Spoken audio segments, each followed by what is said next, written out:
Good morning to one and all. Welcome you all to the daily Indian Express newspaper analysis for the date 19th as well as 20th January 2024, brought to you by Ganesh IAS Academy. Okay, let's get into the today's newspaper analysis. Mentioned here are the list of articles which we are going to have the analysis in the upcoming slides. So have a look at it. So let's discuss each and every article one by one separately in the upcoming slides. Iran, Pakistan, the Baluch militancy. So because of the Balochistan region, which is present on the both side of the Iran as well as the Pakistan, and the rising insurgency has led to conflict between Iran as well as Pakistan. So this is what the news is about. Let's look into how the news has been related with examination. Under prelims, the news is related to current events of national as well as international importance. Similarly, under mains, it comes under GS paper 2, international relation, under a topic called effects of policies and politics of developed and developing countries, and which has impact on India's interest and India's diaspora. So this is how the news has been related with examination. Let's move on to the further details of the news.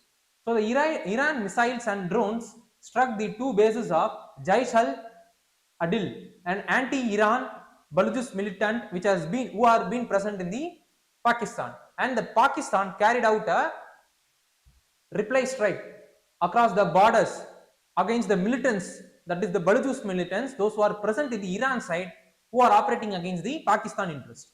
So this is what the details or the explanation of the news is about. Let's look into the relationship between the Pakistan as well as Iran since 1979. See, before 1979, both the countries were allied to US, and Iran provided material as well as weapon support to the Pakistan during the 1965 as well as 1971 war against India. After Ayatollah Khomeini, who is the ultra conservative Shiite person, took over the regime in the Iran, which led to ideological conflict between the Sunni majority Pakistan as well as the Shia headed Iran, and this made the two countries to be on the opposite sides. After the late 1970s, and also at the same time, the geopolitical differences also emerged during the 1979 or the late 1970s period.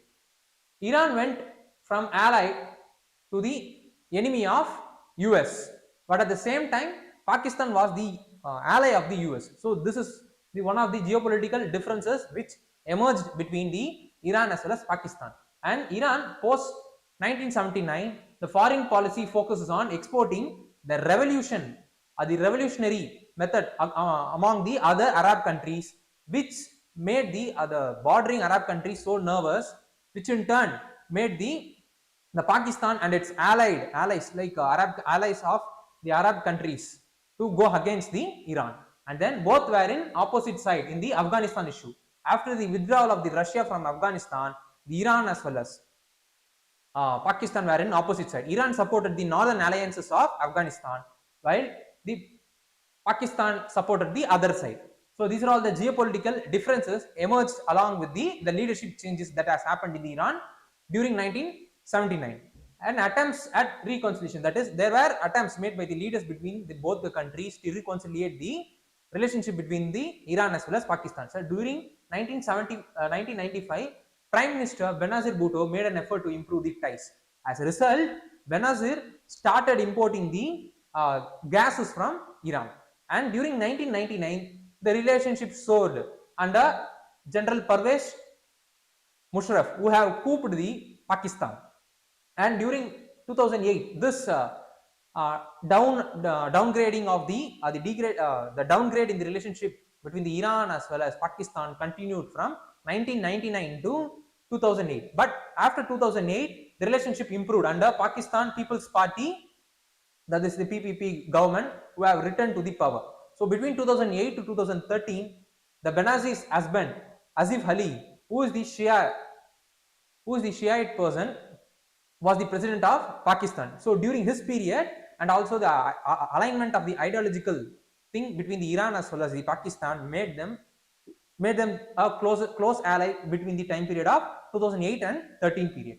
During this period only, the pipeline Iran Pakistan pipeline project was signed, and also the relationship with regards to the energy security of the Pakistan with the Iran which also got improved. But post 2013, when Nawaz Sharif came to the power, again the relationship went to a new low, and the pipeline collection or the pipeline project which was signed in the previous government or the regime was cancelled, and all other important thing which would have enabled or would have made the Iran and Pakistan relationship to the new high was cancelled after the 2013 under Nawaz Sharif government. And there is a common Baluchis problem between the both sides. That is, the 9 million ethnic Baluch people are living in the Balochistan region on the side of 909 kilometer Iran-Pakistan border, in Pakistan province of Balochistan and in the Iran province of Sistan as well as Balochistan. So they are living at the Balochistan region. So this is what the Balochistan region means. The border will be running in between them. So Baluchis people are living on the both side of the border, which belongs to Iran as well as the Pakistan respectively. But another 5 lakh people live in the neighboring areas of Afghanistan. The Pakistan as well as Iranian Baluch share the cultural, ethnic as well as historical linkages which transcend the boundaries. But they also have deep-rooted grievance against both the Pakistan as well as the Iranian state, because their aim is to have the independent Balochistan country. But the Iran as well as the Pakistan is not allowing them to cede out from their respective territories. In Pakistan, the Baluchis are an ethnic minority, physically as well as politically. And at the same time, in Iran, in addition to being ethnic minority, the majority Sunni Baluch are religious minority who have been persecuted by the state, because the state belongs to the Shiite leadership. And the Baluch homeland is rich in natural resource, but at the same time it is impoverished because of the rising militancy and the other conflict that is happening in the region. Post 20th century, when the border was drawn by the British, their marginalization on the subsequent period got increased because of the divide in the ethnic as well as cultural linkages which they had for the years and years together. And what is the view from the New Delhi, that is from India, is India ties with Iran has been friendly as well as meaningful over the period of time, and it has seen many difficulties. For example, the recent US sanction on Iran haven't impacted the India-Iran's relationship, and also India at the same time improved its relationship with America. But this improvement in the relationship with America has never been a problem with the relationship with Iran for India, and India has been involved in the planning as well as building the Chabahar port, which is intended to go against the Chinese Gwadar port, which is being built in the Pakistan. And as I said, Chabahar directly competes with the Pakistan-China funded Gwadar port, and India described Iran's strike in the Pakistan as the matter between the two countries.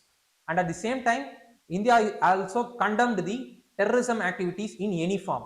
So this is what the response by India with regards to the strike which has been made by the Iran on the Pakistan side's Baluchis militants. So what happens here, from what is the way forward is, so neither Pakistan nor Iran is likely to escalate the conflict further, according to the bilateral relationship experts. And Pakistan is right now in the bankruptcy mode, and they could not able to afford any kind of militancy or the warlike situation. And Iran is the least hostile neighbors for the Pakistan when compared to the other high hostile neighbors like India as well as Afghan. So they would not be going against the Iran during this time. So this is what the prediction or the way forward that has been made by the bilateral relationship expert. And at the same time, Iran is also having more pressing matters to deal with, like it is backing the Houthi rebels in the Red Sea, who is right now attacking the ships that has been passing through the passage. And then they are also supporting the Palestinians in the Gaza's war. And then in Iran's proxy Hezbollah has been active against the Israel. And what experts of Iran are saying is that Israel or Saudis or US might be behind the Balujist militants who have been operating in the Pakistan. It is not the direct involvement of Pakistan, but it might be the direct involvement of these countries who are acting against the interest of the Iran. So that is the reason why Iran might have conducted a strike on the Pakistan side of the Balujist militants. So this is what the perspective from the Iran side is about by the expert.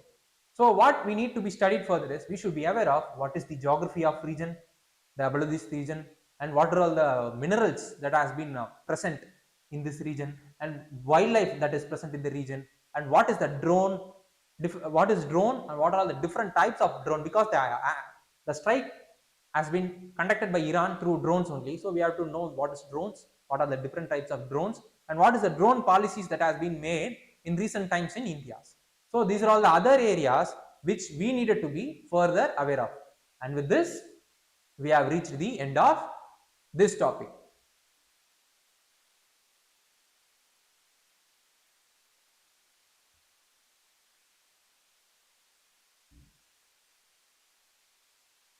Global trade to suffer blow as drought hit ship traffic in Panama Canal. So the Panama region is right now experiencing a drought-like condition, as a result of which the depth of the Panama Canal is getting reduced, which is leading to reduction or the slashing down of the ships that has been passing through this canal, which is connecting the Asia with the North American continent in terms of the trade relationship. So that is the reason why it has been in news. How the news has been related with the examination is, under prelims it is related to current events of national as well as international importance. Similarly, under mains it is related to effect of policies and politics of developed and developing countries on India's interest and Indian diaspora, which comes under GS paper 2 international relationship. Okay, let's look into the details of the news. The severe drought which began last year has forced the Panama authorities to slash the ship that is crossing the Panama Canal by 36%. The new cut which is made by the Panama authorities in recent times is going to impact the Panama economy, because their economy is dependent on the canal which they are operating, and the canal administration has said to loss between $500 million and $700 million in the 2024 because of the cut that has happened. And severe drought and related cuts in the ship cast doubt in the reliability of this canal for the international traders. So there might be the repercussion in the future period of time with regards to the usage of this canal for any trade related activities. So this is what the thing is about. So what is the significance of this canal is, approximately 5% of world maritime trade that is passing through this canal only. And at the same time, the impact of, what is the impact of prolonged drought as well as the climate change in the canal is, see, the canal authority faces an extended dry season with high evaporation rate, which hasn't taken place in the recent historical times. And then there is historic lack of precipitation that is happening because of the climate change, and canal has implemented the water efficiency measure in response to the climate change. So these are all the impacts and the related response that has been made with regards to the Panama Canal because of the drought as well as the climate change. So let's look into details of the Panama Canal. So Panama Canal is an artificial waterway. In Panama that connects the Atlantic Ocean with the Pacific Ocean, and at the same time its length is 82 km, that is 51 miles long, and cuts the isthmus of Panama, and canal was built by US between 1904 and 1915, and it is considered as asset of Panama because majority of Panama's economy dependent on the administration of the Panama Canal and the healthy or the sustainability of the Panama Canal. So this is what the thing is about. So what are all the things which we needed to be further aware of is we should be aware of what is the impact does it have on the drought in the Panama Canal, what kind of impact does it have on the India's trade, and also at the same time we should be aware of the Panama's geography. Thirdly, we should also be aware of the Red Sea attack which has been carried out by Houthis on the ships that has been passing through the Red Sea. Fourthly, we should also be aware of the Taiwan Strait. So these are all the things which we needed to be further aware of, and with this we have reached the end of this topic.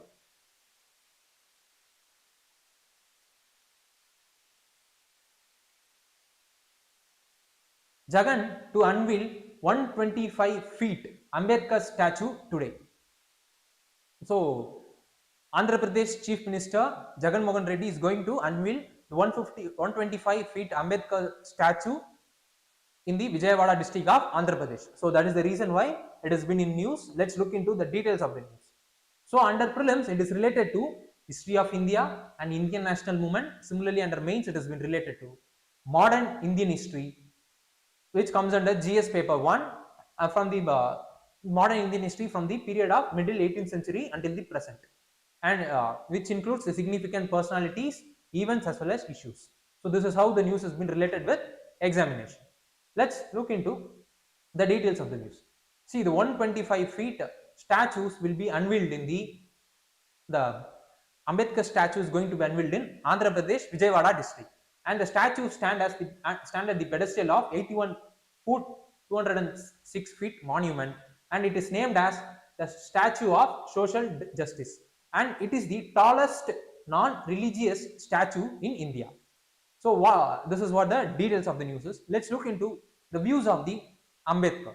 So Ambedkar is the ardent supporter of egalitarian view, and at the same time he also fought against the caste system and its related repercussion that it has brought on the weaker section of the society. And let's look into Ambedkar's contribution to the freedom movement. See, he has led the Mahat Satyagraha to fight for the rights of the depressed class, to draw the water from the main water tank of the town. And also at the same time, in 1930, Ambedkar launched the Kalaram Temple movement in Nasik for the opening of the doors of the temple for the depressed classes of the society. And during drafting of the constitution, Ambedkar favored the introduction of the system of reservation of jobs in the civil services, schools and colleges for the members of scheduled caste, scheduled tribe as well as the other backward classes. And Pune Pact, which was signed between Ambedkar and Madan Mohan Malviya for the separate electorate for the depressed class of the society, and Ambedkar formed the Independent Labour Party to safeguard the interest of depressed class, and Ambedkar was also appointed as the chairman of the drafting committee to frame the constitution of the India. And in 1920, Ambedkar started the weekly publication, which is very important from the perspective of prelims, publication called Muknayak in Mumbai with the help of Shahu of Kolhapur. He also started Bashikrit Bharat and Equality Janta for the welfare of the depressed class, and in 1936 he wrote a book called Annihilation of Caste. So these are all the political, economical as well as the literatural contribution of the Ambedkar to the freedom movement. So what are all the things which we needed to be further aware of is we should be aware of the Gandhian era in the national movement and the equality in the, what are all the provisions that has been made with regards to the equality in the constitution. We should also be aware of the National Commission for Scheduled Caste, Scheduled Tribe as well as OBC, and what is the condition of it, that is whether it is a statutory body or constitutional body, who are all the members of it and how they are appointed, what are all their function, what are all the structures, what are all the powers they have, and what are all the lacunae also this body is facing. So these are all the areas which we needed to be further aware of, and with this we have reached the end of this topic.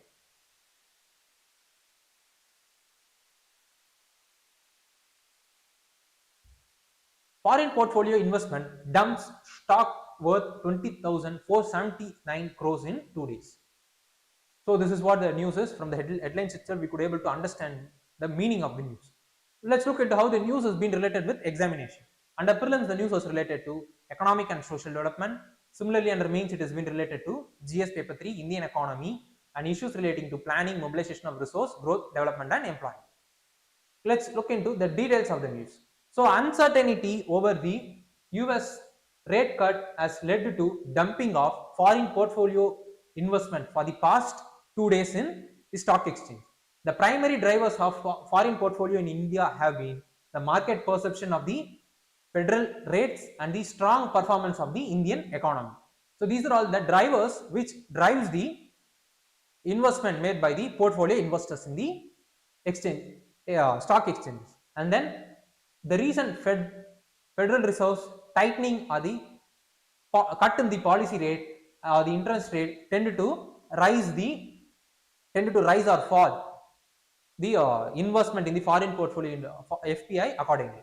So let's look into what is this FPI. It consists of securities and other financial assets being held by the investors in the foreign countries, and FPI holding can include stocks, American depository receipts, global depository receipts, bonds, mutual funds, and exchange traded funds, which is very important from the perspective of prelims. It does not provide the investor with direct ownership of a company's asset, and it is relatively liquid depending on the volatility of the economic situation. And FPI is a part of country's capital account, and it is shown on the balance of payment record. So this is what the foreign portfolio investment is about. Let's look into the advantages of FPI. So FPI is the highly liquid component, and it has high return with regards to the investment, and it acts as the mobilizer of capital for the private industries, in sometimes the government owned companies, and also it ensures overall economic goodness. What are the disadvantages it has is that it has it has been subjected to exchange rate impact. The investment is subjected to exchange rate impact, and it is also been subjected to overnight flight. So whenever there is a turmoil in an economy is happening, means then the investors will be taking back the money overnight which they have invested in the bonds or equity, which so on and so forth. And it is also subjected to the inflation in an economy. So these are all the disadvantages the foreign portfolio investment have in an economy.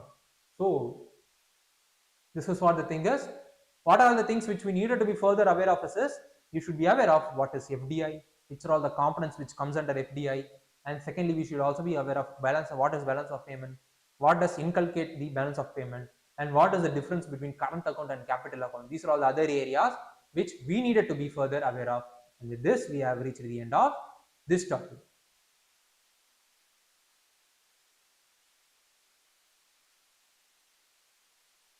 Nagara style of temple architecture in which the Ram temple is being built. So the Ram temple is being built on the Nagara style of temple architecture. That is the reason why it has appeared in the newspaper. Let's look into how the news is being related with examination. Under prelims, the news is related to history of India, and similarly under mains through GS1 through a subtopic called Indian culture, which covers the salient aspect of art forms, literature, and architectures from ancient to modern times. So this is how the news has been related with examination. Let's look into the details of the news. So the Ram temple, which is going to be inaugurated on the January 2, is being built on the Nagara style of architecture. So it is the architecture, that is the Nagara as well as the Dravida style, is called as the language of architecture. Why it is the Nagara style emerged sometime in 5th centuries in northern India. It is seen as juxtaposition to the Dravida style, which has emerged in the southern part of the India. The use of the term style for these two architecture types have been debated for a longer period of time because of the immense variation they have between them. And according to Adam Hardy in the Temple Architecture of India's 2007 book, he has referred them the two great architecture as the classical languages of Indian temple architecture. So the language seems to be a suitable term according to the Adam Hardy. Why? Because it provides a system with vocabulary and the kit of parts along with the grammar, which regulates the way of putting the parts together. So it will be the language and its grammar will be providing a framework within which the words will be arranged. Similarly, the architecture which is being carried out under the Nagara style or the Dravida style will come under the policy or the framework which the respective architecture style has. So he is comparing this architecture with the term languages rather than comparing it to the style. So let's look into the towering Shikara. So the Nagara temple are built on the rice plinth with Garbhagriha, that is the Sanctum Sanctorium, and towering over Garbhagriha is the Shihara. So we could able to see here is this is what the Shihara is about. And the Nagara temple also comprises a circumambulatory passage around the Garbhagriha and one or more Mandabaha. So you could able to see the Mandabaha. And this is what the Garbhagrahas. And here the idol deity will be placed. The walls of the temple may be adorned with the beautiful murals as well as reliefs. So this is what the structure aspect of the Nagara style is about. And there are 5 modes of Nagara style. Depending upon the periods and geography, there are large variation when it comes to Shikara within the Nagara style. So on the basis of the Hardy, he has identified 5 modes of Nagara temple. That is Vallabhi, Pamzana, Latina, Shagari and Bhumija. So the Vallabhi begins as the masonry rendering on the barrel roof, that is the wooden structure with aisles, which is similar to the Chaitya hall or the prayer hall of the Buddhist religion. And it has multi-eaved towers wedded to piling up the slabs. So the alteration of the Vallabhi that with multi-eaved towers and wedded to the piling up of slabs is called as the another type, Pamzana, under the Nagara style. From this emerged the Latina, that is the third style, a single slightly curved towers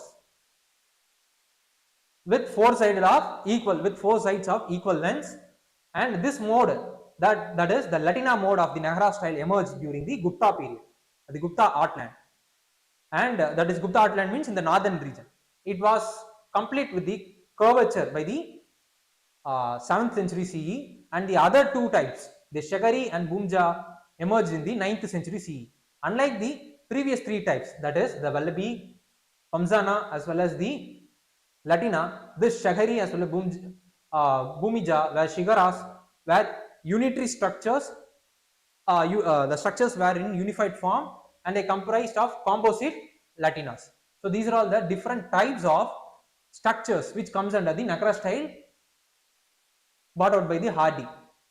And in comparison to what is the difference between the Dravida as well as the Nagara style is that the Dravida counterpart to the Shikara is the Vimana in the Dravida style.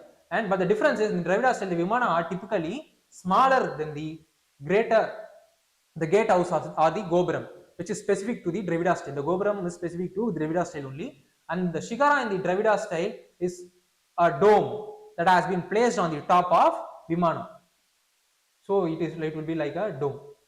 And the Gopurams are also unique feature of the Dravida style, which I have said. So this is what the difference between the Nagara as well as the Dravida style is about. So what are the things which we needed to be further aware of is we should be aware of what is classical as well as Hindustani style of music, and we should also be aware of what is the Maurya as well as the Guptan period architectures and other form of cultural aspects. So these are all the other areas which we needed to be further aware of, and with this we have reached the end of this topic.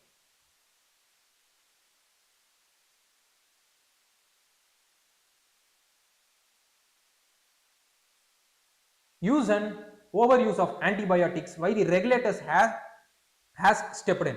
So the news is related to the recent direction made by the Union Health Ministry with regards to the usage of overuse of antibiotics in India. This is what the news is about. Let's look into the details of the news. Under prelims, it has been related to general science. Similarly, under mains, it is related to awareness in the field of IT, space, computers, robotech, nanotech, biotech, and issues relating to IPR. So this is how the news has been related with examination. Let's look into the details of the news.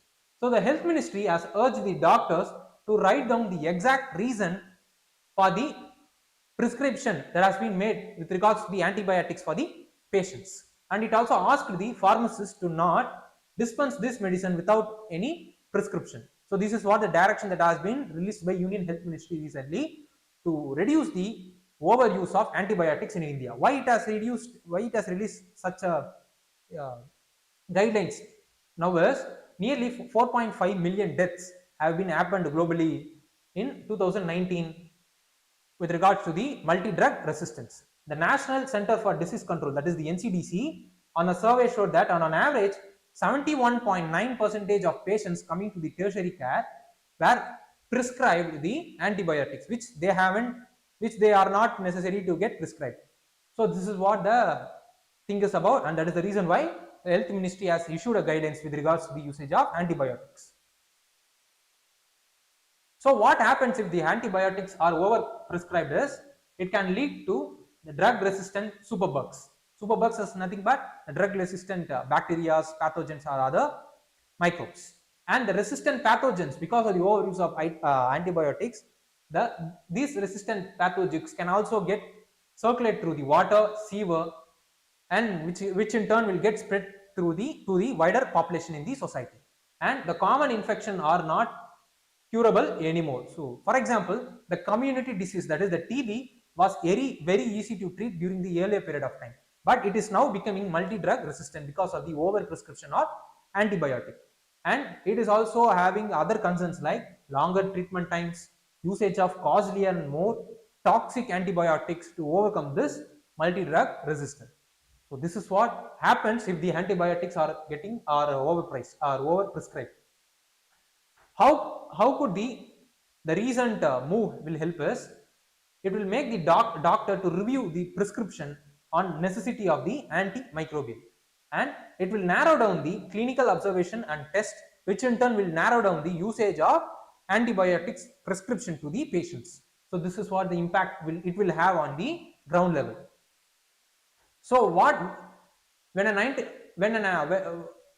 are the antimicrobial mostly misused is when doctors can't diagnose on whether an infection is caused by bacteria or virus, and when they know it is bacterial infection but want to avoid further infection in the patients, they will be prescribing the antibiotics. So these are all the reasons why the antimicrobial thing or the antibiotics have been prescribed to the patients. So what does the NCDC survey say is that only 10-point difference in the antibiotic used between the ICU, where the severe critically ill patient gets admitted, and the normal wards, where the less severe patients gets admitted. And the 55% of the antibiotics were prescribed for the treatment of infection, but it is the main motive is to prevent the further infection. The 57% of antibiotics were used in sicker patients, which are more likely to lead to antimicrobial resistance. So this is what the pathogenic data that has been brought out by the recent NCDC survey. So how can the death due to the infection can be prevented is, so hospitals should adhere to the standard treatment guidelines which has been prescribed by the ministry, and they should also have their respective antibiotic policy, and they should encourage using the access group of medicine wherever needed, and a single dose or one-day dose of antibiotic before the surgery, not at every time. And it should also train people to avoid excess usage of antibiotics. So these are all the way forward that should be made in the future to overcome the usage of the over prescription or the over usage of antibiotics. So what need to be studied further is we should be aware of what is TB and what is the difference between bacteria, virus and fungal diseases. Thirdly, we should also be aware of the NCDC, under which ministries come, structure, functional aspect of it. So these are all the other areas which we needed to be further aware of, and with this we have reached the end of this topic. Let's look into today's practice prelims question. So mentioned here is the today's practice prelims question. So those students, those who are watching the session online, please do comment the option point for the question which you are seeing right now on the board. So with this, we have reached the end of today's session. Please do like, comment, share as well as subscribe Ganesh IAS YouTube channel, so that you will be receiving the daily newspaper analysis notification, and also weekly science and tech and environmental related current affair notification, and also any other important sessions that will be brought to you in the future by Ganesh IAS Academy. Thank you.